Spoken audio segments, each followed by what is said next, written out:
Join us on a deep dive in wheat. We discuss why Adrien stayed on the farm and why he wanted to start to change the world on the most difficult place, at home, which is a large industrial, mostly extractive commodity wheat growing region in France. Picture a sea of wheat, large, relatively flat fields, and no trees. He argues we're in the prehistoric area of organic farming, and there's so much to discover, especially around population wheat and why it's really difficult to bake sourdough with traditional organic wheat seeds that are not bred for high productive farms. We also learn about no-till organic farming and why it's the way to go, but it's also super difficult. And why all farmers, or let's say most farmers, need to become seed breeders again. Enjoy!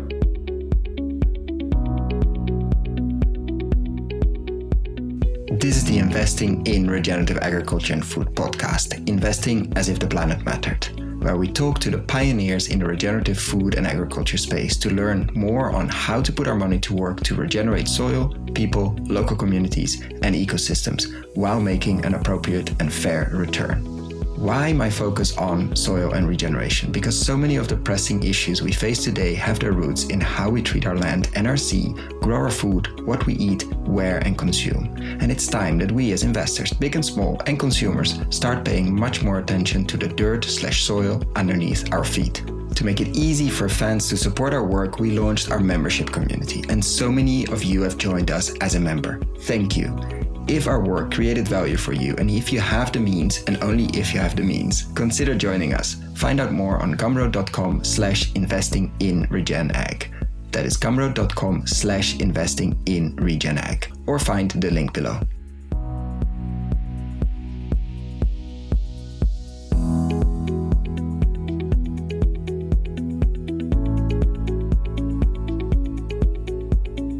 Welcome to another episode, today with farmer, breeder and baker. Welcome, Adrien. Welcome, yes. How is it going?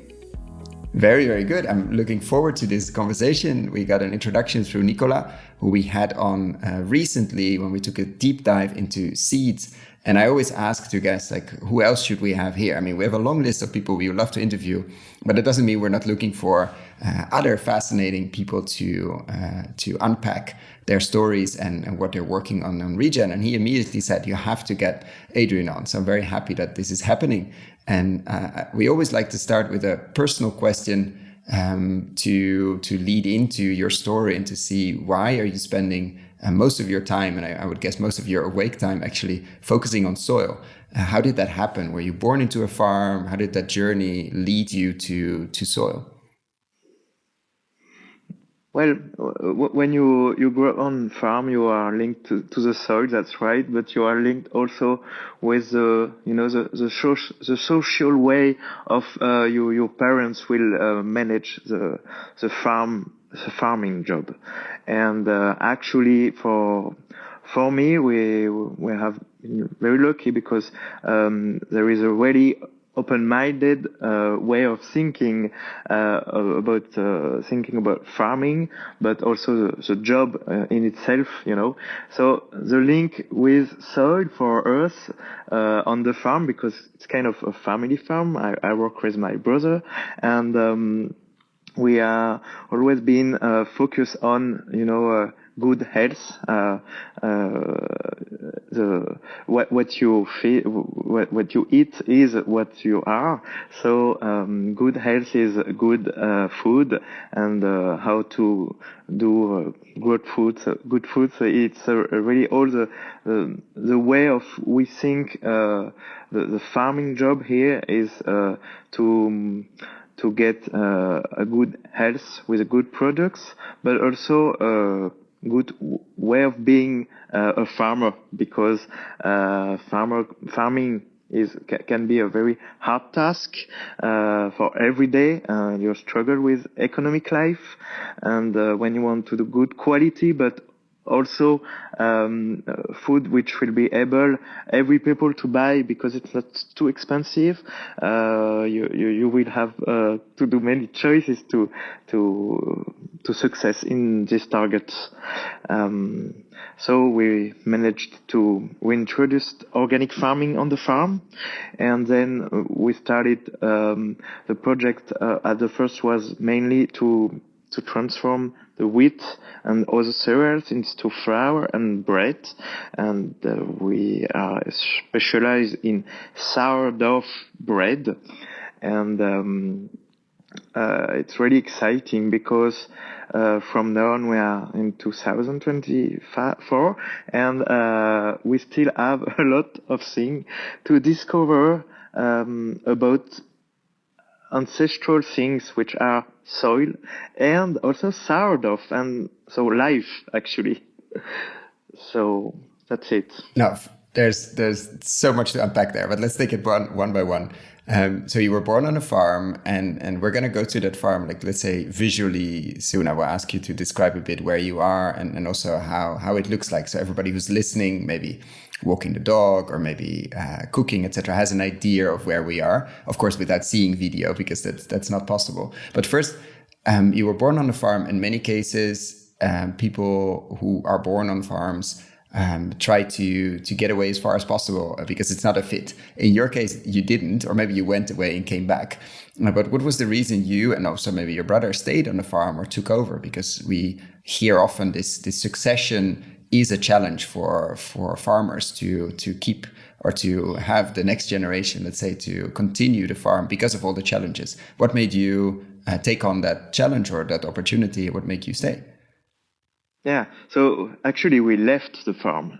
We left the farm with studies, and we were far away from our parents and far away from the farm because, for my part, I wanted to discover a lot of things, and I traveled a lot, and I discover, with all the travels, all the people we met, that there is a lot of things to do where you are actually, and in France, the organic farming, the way of rethink our way of farming and produce food.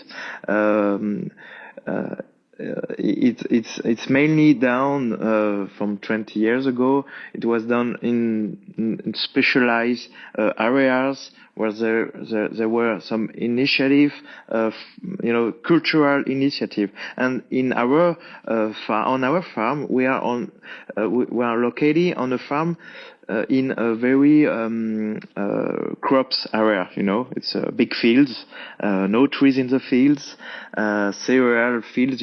People is not connected to the food produced on the field, and for us it was kind of big deal to say, well, if we want to change a little bit the world with our little arms, maybe it's a good way to start where it's the most difficult. And in case it was our roots, where we grew up when we were children, and so that made the connection. And our place is called for farming region is called in France as the wheat region, the wheat belt. The wheat belt from France. So is it very flat? Like, just to describe, is it very flat? Like what the landscape? You already mentioned not many trees. What does the landscape look like? Big fields. It's like a wheat sea. No trees, so we a lot of wind for instance. So planting trees to make the landscape better, and all the positive impacts we will have with reintroducing trees in the countryside. So it's a good aim too. So we're trying to do that also, and then to be connected to the food produced on the place. And that is kind of a revolution in our place. It's not on other places, but in our region, it's really a revolution as you can drive hours and see big fields of cereals. It's kind of more intensive farming, you know. So having organic fields and you will be able to say, oh, this wheat, we will eat it next year, buying the bread at the shop here. So it's kind of wow. We create a connection to soil, and this is very important for us as farmer because we that makes sense. But also for the consumers and the people, the citizens living on the place. And so what came first, the organic transition or that connection to the final product and thus the consumer or whoever eats the eater, let's say? Because as you said, that's such a revolutionary thought in many and thing in many commoditized landscapes where the trailer comes and picks up the commodity at the end of the season, and then it leaves and it will never come back in any shape or form. And the person will go to a supermarket and buys some kind of bread that for sure is not made with that wheat. So that's a revolutionary thing to begin with, but also the organic piece, of course, the slightly more messy fields, undercover, different seeds, different practices, and all of that. Like when you came back, what did you tackle first, or was it a combined action? That was a combined action. We wanted to be on every on every point because we weren't able to say we will make bread with conventional wheat. So organic farming for us is the future of farming. We have this kind of progressive attitude in organic farming. That means I say still now that we are at the prehistoric organic farming now, and we have so much to discover to make healthy food system production in organic farming, which will be productive and but also healthy to people, you know, and produce energy but also food. You know, we have to manage to create this way of farming. So that means you will have to get the seeds, the good seeds, to make it real. And now I'm saying we don't have it. So for me, the big revolution we will see in organic farming in general on the world it's the genetic solution, but the genetic, you know, in a good way. The genetic solution, how do you say? The future of the good solution about genetic will be it will not put the farmer in a bad situation. Yeah. No, because as an intro, I specifically mentioned breeder, which means you are very busy with seeds. Like, how did that come about? Was it also from the beginning? Like, did you decide to do everything at once, like organic farming transition, which we'll talk about for sure? It wasn't easy. Baker, which is not easy either.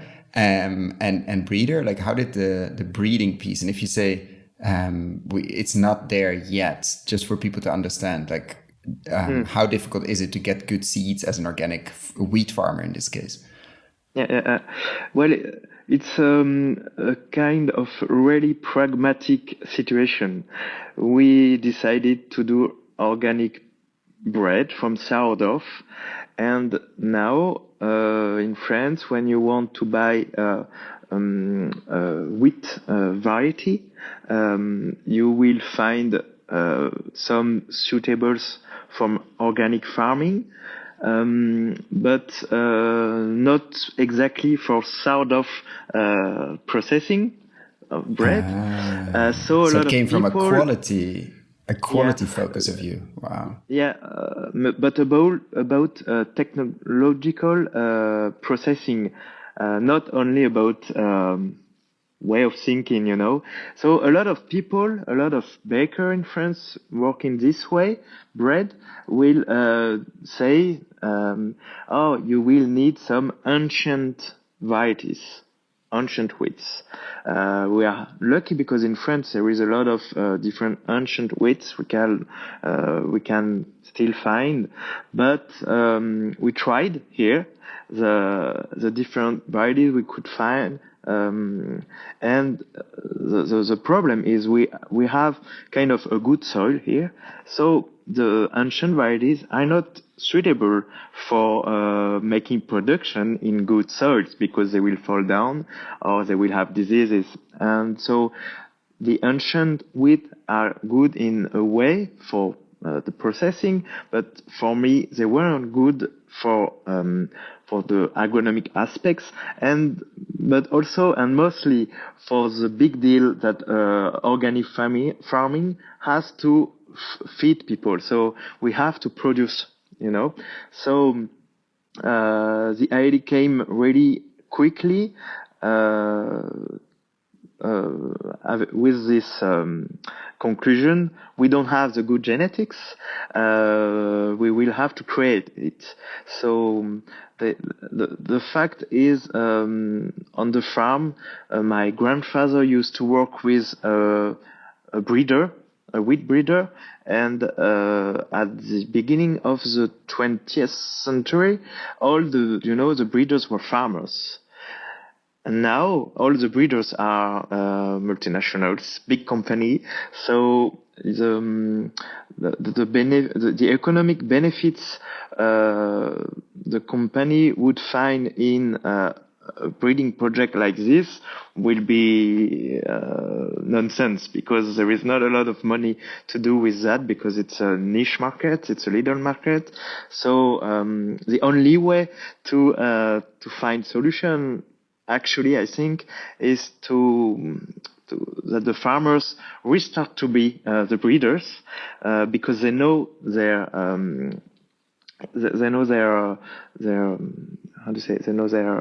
the goals, why you will create new breeding project is to find the solution we are dealing with every day. Is to say, varieties adapted to organic farming, adapted maybe to live with companion crops, in a way of thinking organic farming in a direction of no-till organic farming, but also with a good processing qualities to make the flour with a stone mill. How do I say that? To make flour stone mill system, stone mill system. But also sourdough bread, and sourdough bread, a different characteristic in a difference of classic bread, you would say, is you will have to put the more water you can in the flour to make the bread conserve a lot. In traditional bread, you will put 60% of water, and we are trying to be in between 80 and 85%, and that makes a very good quality of bread. It will last a week at least. You still will be able to eat it very freshly a week. So, which is fascinating from a food waste, preservatives, and all of that without perspective. Conservatives and additives. Without, it's only natural stuff, So, but you need a amazing different type of wheat coming off the field, basically, to absorb that amount of water. Yeah. And so how far, like now we speak the beginning of 2024, like these are a lot of, like breeding takes time. I think that's the underlying, the big message. Where are you with your breeding in terms of all the different goals that you have for your context for the wheat? Like how has that been evolving over the last years? Well, so we started 10 years ago to make the first crosses. So it is said that you need 10 years to create a new variety. So we're starting to have good new varieties, but it's kind of the first. So it's I'm saying it's the try. In the next year we will have the good ones, but it's a good performance for us because we are farmers, we are not breeders, we are not a breeding company, so we don't have that much money to put in that research, and that's the main problem. But that's what is amazing for me, and what gives us energy to continue is we are be able this year to notice the first OHM, which is organic heterogeneous material, which is in fact we first, need to explain that. It is the first organic. We cannot say variety because it's a population, it's a diversity population. Population wheat. It's the first organic wheat population officially recognized. Wow. So for the French government, it's kind of new stuff. So they don't know very how to manage with that, Because it's not one variety, of course. It's a collection it doesn't respect the distinction, homogeneity, and stability of the normal variety we will find in the shop when you want to buy wheat seeds. So it's kind of tricky because it's completely new for everybody. So nobody doesn't really know what will be the future of this. So and just to describe for people that are not deep into, we've discussed it once before, I think, on the podcast with Van on population wheat, which I will link below as another interview. But just population wheat, what does that, like, what is it first of all, and why is it so important? Well, you just have to consider really simply that variety, from now on, the variety we can buy, I'm talking mostly about wheat because it's not true for every plant. When you buy a variety of wheat, it will be the same, in French we say clone. I don't know how to say it in English. It's the same material, it's the same genetic. It's on the field. You will see also the same one. The same plant, really the same plant, genetically no different. In a population, you will consider that you and me, we are in a field with a lot of other humans, and we create a population with all the diversity. We are all humans. There is the wheat population. It's only wheat, but there is in each plant difference, a genetic difference, which makes that we consider it's a population, and this population will be able to change with the different climatic changes and the different way of harvesting, of tilling, harvesting, farming this variety. We cannot say variety, but collection. Collection, population. But you harvest at the same time, so it's a field with a lot of different varieties, not super different weeds, of course, because then it gets too complicated. But it's a mix that adapts over the years to your specific, which means you have to collect the seeds, you reapply it to the same fields or to the same farm, and it starts adapting to the practices, the climate, etc. But you do harvest it at the same time, and you don't separate, right? It's not that you do mix the full, or you do mill the full mix and use that as the flour for your sourdough, which means every year and every field is slightly different. That's it. Which is tricky for our baker system as well. I think bakery system, which means you have to think very differently, or more traditional, or more modern, maybe is the better term, as a baker. But it does allow you to really adapt to your circumstances, which normal wheat, whatever seeds you buy, will never, because they're all clones of itself. So if something goes wrong, the whole field will go down, basically. And then So that's the first population one, and then you don't know yet, but how does the bread taste? Have you tasted already tests with that, or is that too early because you're planting it? Yeah. We tested it in bread. It's really good actually, but the variety still miss something about the processing to be perfect. But as say my brother, is the perfect wheat exists because the job of miller will be to do a mix of different flour to make the perfect one. So we do that on the farm as we grow different varieties and we mix them, And every year it will change a little, so we will adapt our process every year. Because it's important also for the baker to have the same flour from February to April, because if it changes every week, it's kind of tricky, So there is a goal like that, but we're trying, in the trials, in the breeding program, to find the perfect wheat. But I work also on traditional varieties, not only populations, because the main problem from now on, it's a population, as we said, it's really interesting. But the fact is, as legislation is now, you cannot earn money from selling officially the seeds. As we have the French system about that. When you have classical variety, if the farmers grow this variety, you will have a cashback for the research.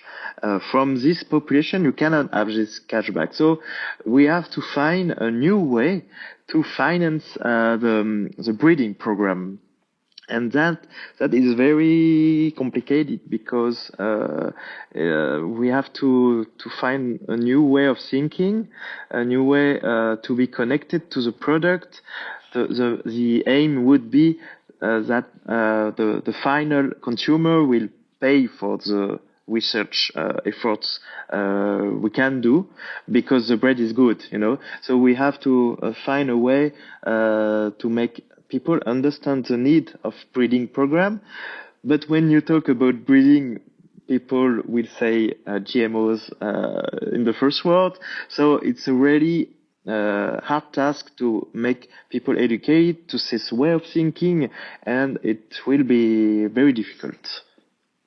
And to take one step back and look at how difficult was it to start baking bread and sourdough bread in your local context, to get your wheat and your flour actually on the table of people close to you. How was that process, and was it difficult or actually quite easy? Because you said before, most people here sell into the commodity markets and will never taste what they actually grew, and you really wanted to change that.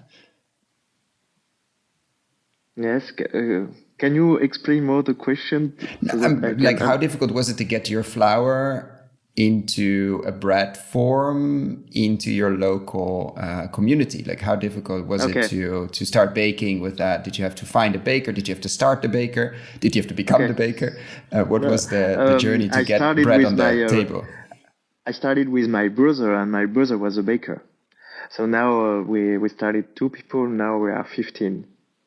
So now we have a baker team, the fact is we were able to start slowly, because we did it step by step, and we still go this way, on the evolution. We do it step by step, and we started, the 2 of us. We were very complementary with my brother, and I was more in the field and in the commercial stuff, and him was more on the milling system and the baking So we did everything at two, but fully vertically integrated. But very quickly we were not enough with two people. I say because I wrote a book about the job of peasant baker, in France. So we will be able to put a link below the podcast. Absolutely. It's in French. It's not in English from now on, so it's a pity for maybe a lot of people listening. But it's a new peasant baker. It's a new way for the cereal farmers to get more money in the product act of farming, getting value in the grain, and but it's really hard task to do all the different actions to get bread and sell in bread. It's a really hard job, and as we say peasant baker. It's two jobs, but officially it will be more 25 different jobs, because you will have to manage all the different steps, and you cannot do it by your own. And at two people, it's hard. It's better You're if you one are peasant more. and one baker. Yeah. Yeah. So you will create a community. Because and was there demand? Like, how was the response from your local community? Because if you have now, I think you said 10 or 15 people, it means that it's a bakery that makes a lot of bread.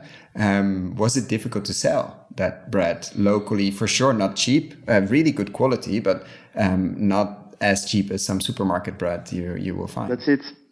Well, in France, we are in the French world. So in the bread world, the bread is very important culturally. So everybody knows, maybe you know too, the French baguette. The baguette you will have under your arms. That's a typical French thing. But we don't do baguette.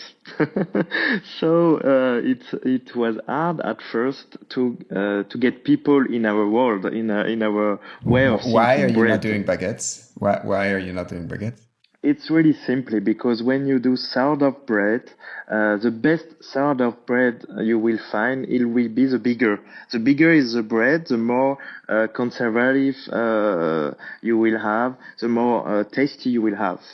So when you do baguette, it's little, and it's a lot of handing job when you make bread. And now it's really rare the bakeries doing that by hand. It's machineries, and we wanted to still have the human act in making bread, but it has to be an economical way also. So we do like twice of our bread started to from 500 grams, which is twice of the weight of the baguette, So it's twice bigger than a baguette. And we will go to 3 kilograms, so huge bread. And so we had to educate people to our bread. And there are still people who will find that it's a good project, it's nice, but they like baguette, so they won't come. We still have friends say, oh no, I like baguette, so it's why I don't come to your shop, It's very cultural. But when you taste the bread, and it lasts a week, yeah. So you will throw your bread at the garbage, So and it's very tasty. You will get used to this bread, and a lot of people around the place got used to, and they find it's better than the others. So this is why they come. Some people come because also it's organic, but not mostly. Most people come because it's good bread. So that's the first do you buy aim of us. Other flour from other farmers, or is all the flour coming from your farm? All the flour come from the farm, but sometimes we have to buy some wheat also to those neighbors. And do you have any conditions on them growing? Like, do they have to be certified organic? And do you have because you're saying we're in the like, do you certain conditions on no-till or limited till on cover crops, or how do you select who you buy from? No, it's only organic farming, yeah. And well, after for no-till, about this subject, regenerative agriculture, no-till organic farming. How difficult is it in wheat? Yeah, that's kind of tricky because doing no-till organic farming in France, like no one know how to do it, but there is a lot of people thinking about doing it in a few years. So I'm part of a national association of no-till organic farming, as we say. We created a national association. Wow. And we are focused on that subject, but we are really open-minded that that is a goal, that is not we have to go in that direction, because a lot of positive aspects we will find in this way of farming. But it's kind of difficult because it's a rotation, it's different crop successing, and it depends of the system, it depends of the location, it depends of everything. So that's why in the genetic aspect I'm looking for in the breeding program is to have also genetics adapted to this kind of farming with companion crops as alfalfa, for instance. But we need alfalfa very low, as was mentioning Nicolas, from seedling,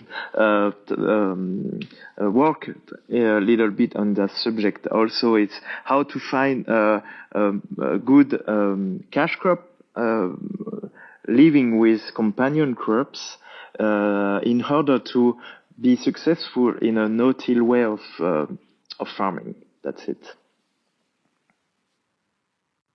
And have you seen examples, like globally, have people figured out, I've seen some in the US, but I don't remember the exact crops, honestly, on like no-till organic farming at scale?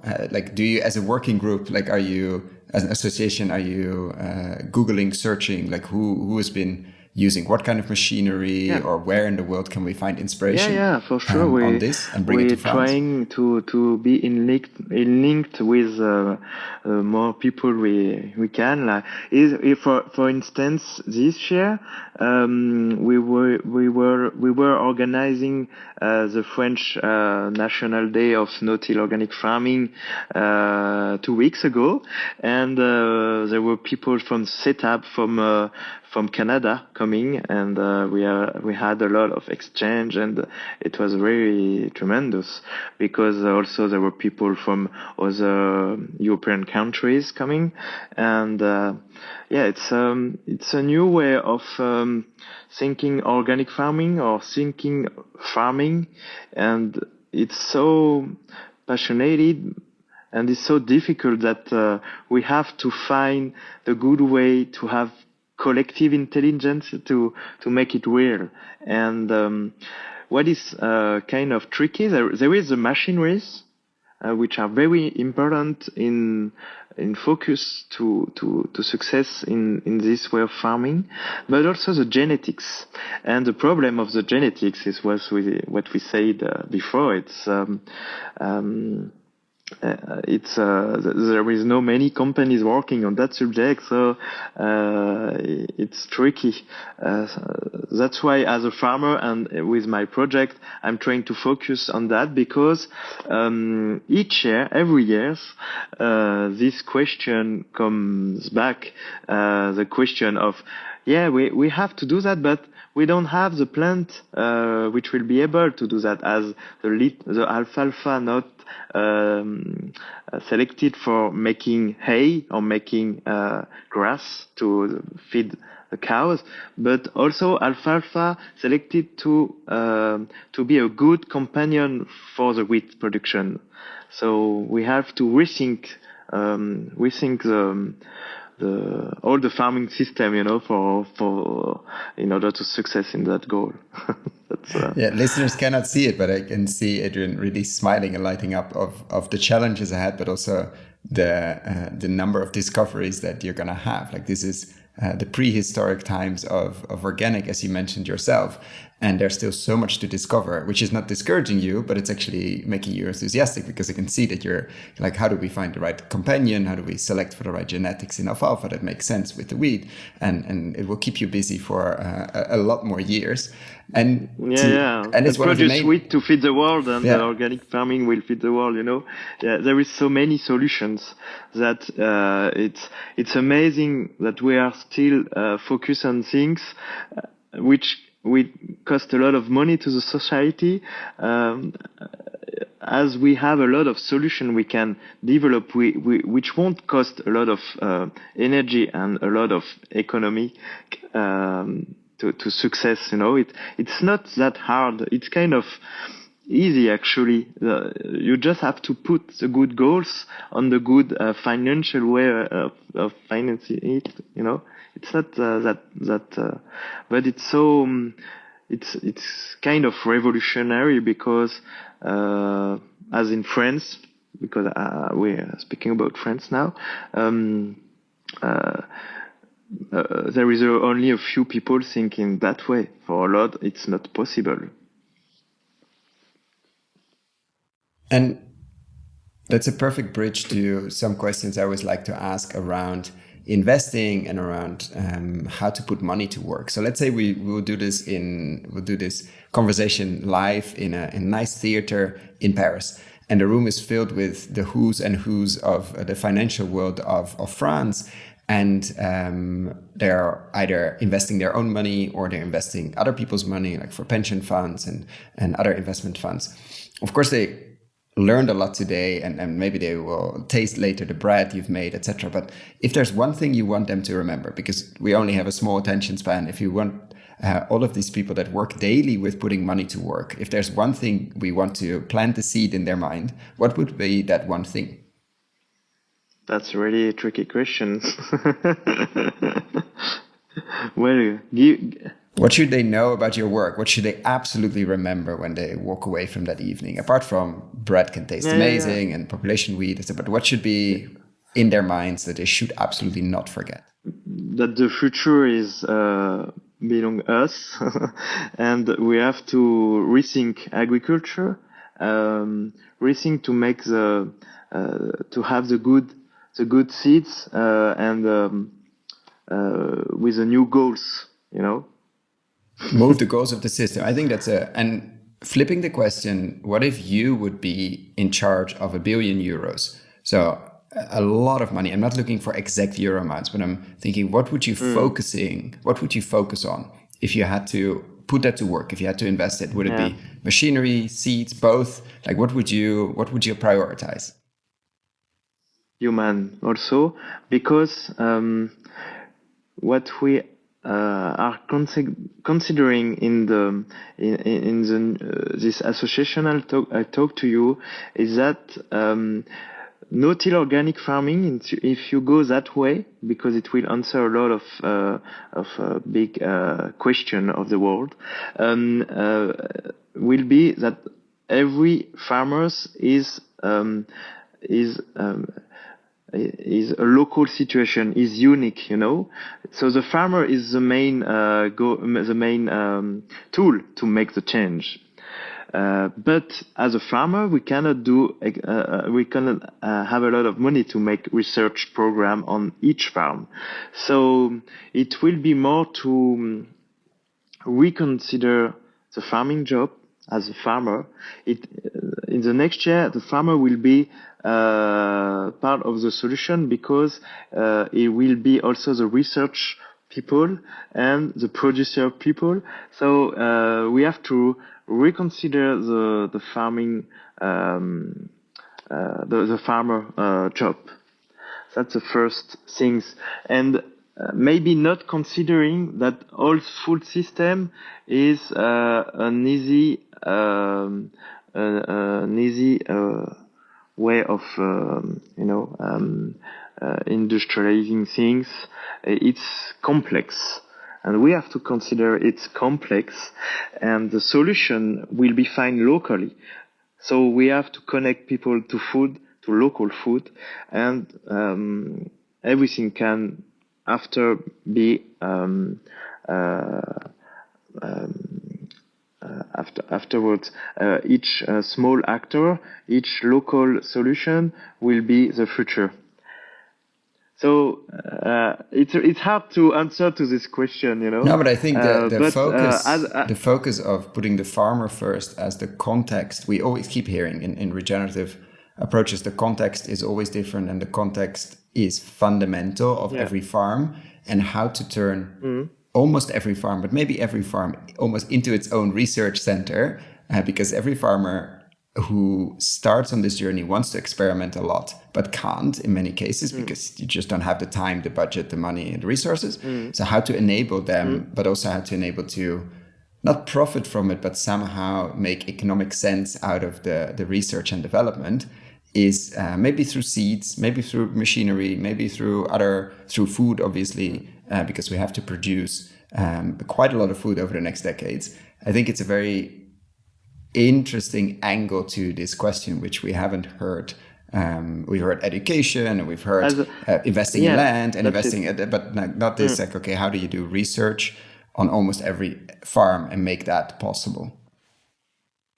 That's it. There is a big evolution as a farmer today. When you want to be a farmer, you have to be an engineer. You will have to manage so many different things, as mechanical problems, as human problems, as weather problem, as economics problem. So you have to be in performance, to perform to success. It's a very hard task. And you've heard about the farmer revolution in Europe. There is a problem. There is a big problem. And I would say that when I talk to other research people, they always consider the farmer as a nice man or woman, which will have time, which will be happy to participate to a research program, and they will never consider that the farmer is a specialist, is an expert, and the cost of the day will be the same as are there. And so we have also to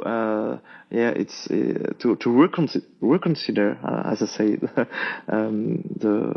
farmer. So all the farmer won't be a researcher, but there is a part of the farmer which is able to be kind of a research farmer, and that can be performant. And the other way around, I would argue almost every researcher in agriculture should be a farmer. We had Jonathan Landgren, ex-USDA researcher in the US, who left the USDA, the United States Department of Agriculture, after an amazing career studying insects and all of that, but was limited on the research he could do because of corporate interests, left it, started a farm, and now does a lot of fundamental research, but also has a commercial farm that has to pay the bills at the end of the year, and has a very different dynamic. And he's never been more busy, and he's never had more fun in his life, but he says every researcher should actually run a commercial farm. Small scale, large scale, whatever fits, just to understand what farmers go through, because then you can do really applied research and not just nice things that look funny on a research farm, but actually things that farmers will use.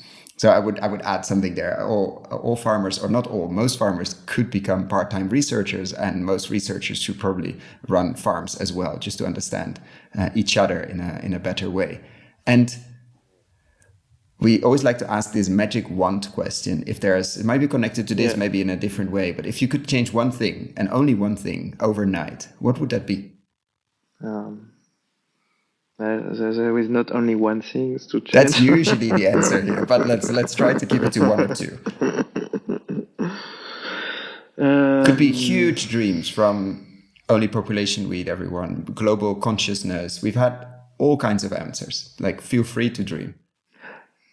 No, it's mostly as a human are on the earth. It's two way. For me, the big solution is to find solutions in nature. Nature is so sophisticated. We can get everything with nature. Is to reconsider the nature and to work with it. I think if people most of the countries in the world rethink that way, we can find so many solutions. And so a lot of people are working that way. As the mimetism, there is a lot of things already down, but we have to focus on that, I would say. And as a final question, which usually doesn't turn out to be the final question, but we'd like to ask this question, which is inspired by John Kemp, who always asks us about traditional or conventional, I don't like the term, but conventional agriculture. But we like to ask it in this way. What do you believe to be true about regenerative agriculture that others don't believe to be true?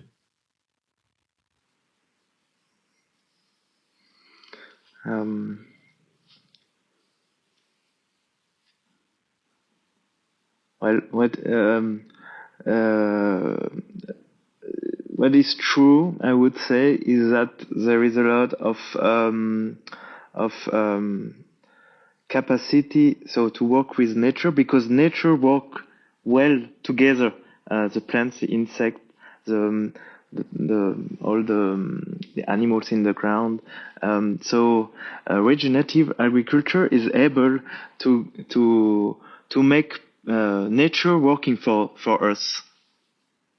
And you feel that when you go to, let's say, advanced organic farming conferences or other places, you feel that most people don't see that yet or don't believe that yet? Or where is that contrarian? No, I say they not believe it because there is the knowledge we know is not the knowledge we can have on it. We don't know yet what's going on into the ground. We know a lot of things, but there is still a lot of things we don't know. It's amazing. We are in 2024. There is so many things to discover. As for instance, in my trials of wheat, I've seen last year, different comportment with other plants. It was as if some variety were inhibiting other plants. Sorry, but so we have to explain that. What do you mean exactly by? So you saw, what did you see? We call that allelopathy. Mm-hmm. That some plants will put in the soil some substances which will create relation with other things in the soil, and that will make in that case it will be the other plants cannot grow as if they were alone, because the wheat coming from the substances coming from the wheat will tell them, no, you cannot grow. It's not suitable for you, or basically I would, faking. You cannot grow because I won't leave you.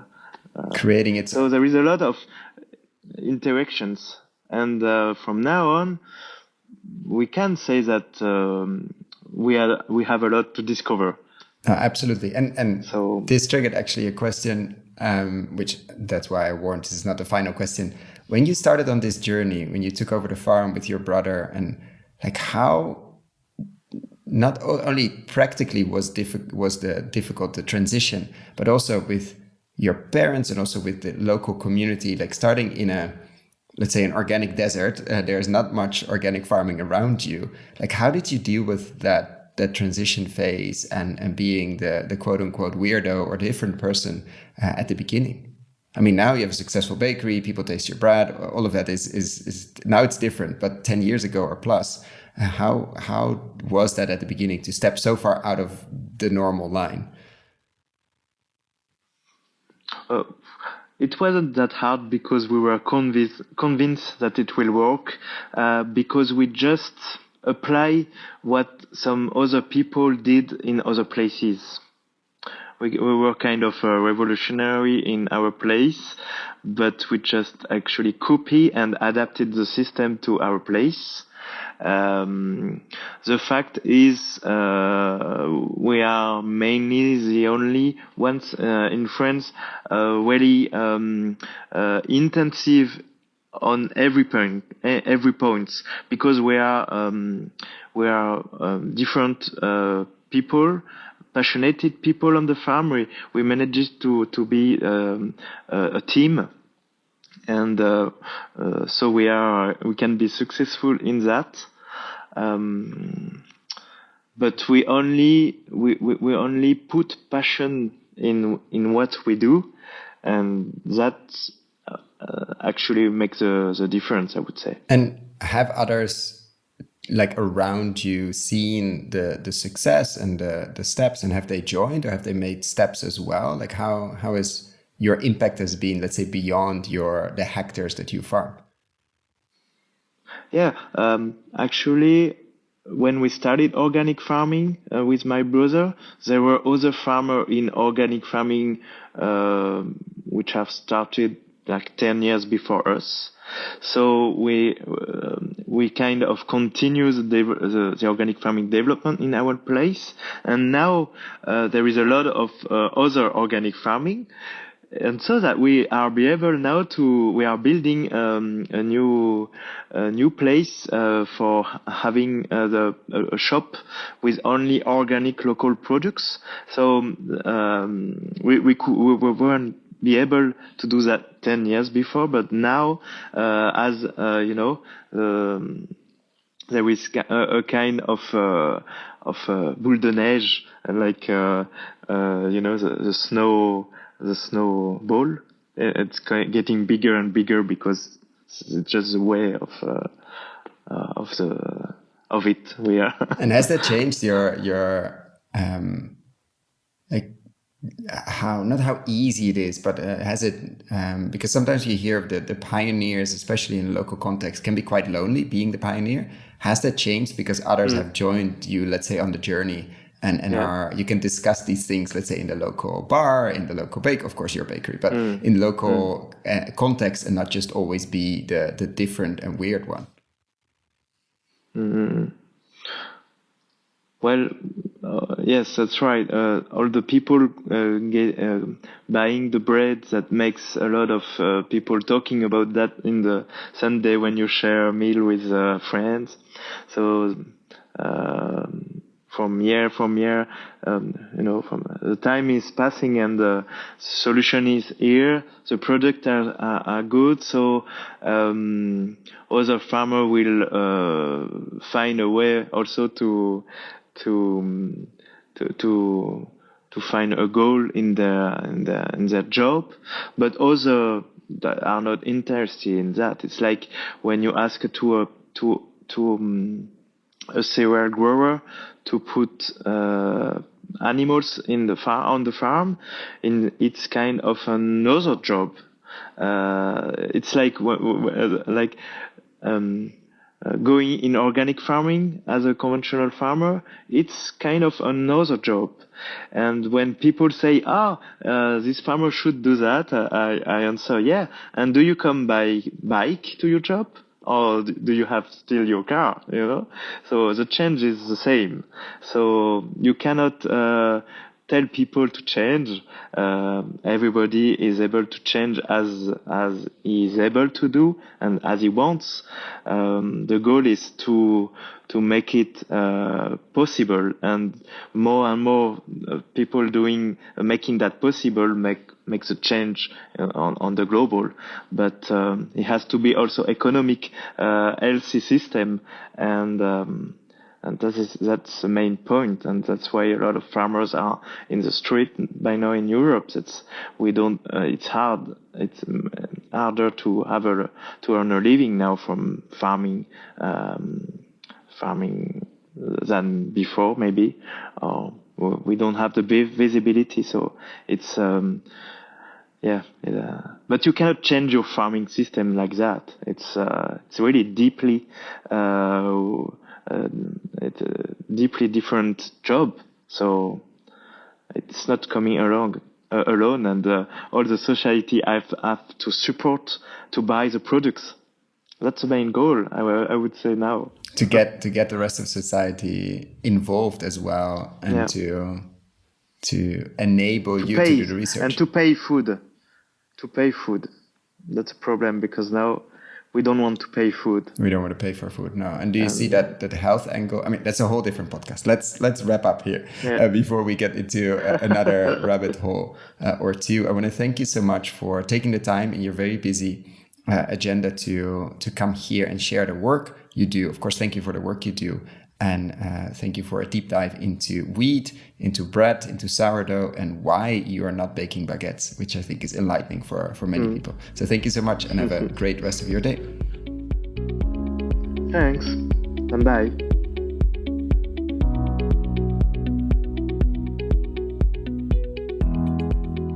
Thank you so much for listening all the way to the end. For the show notes and links we discussed in this episode, check out our website, investinginregenerativeagriculture.com/posts. If you like this episode, why not share it with a friend or give us a rating on Apple Podcasts? That really helps. Thanks again, and see you next time.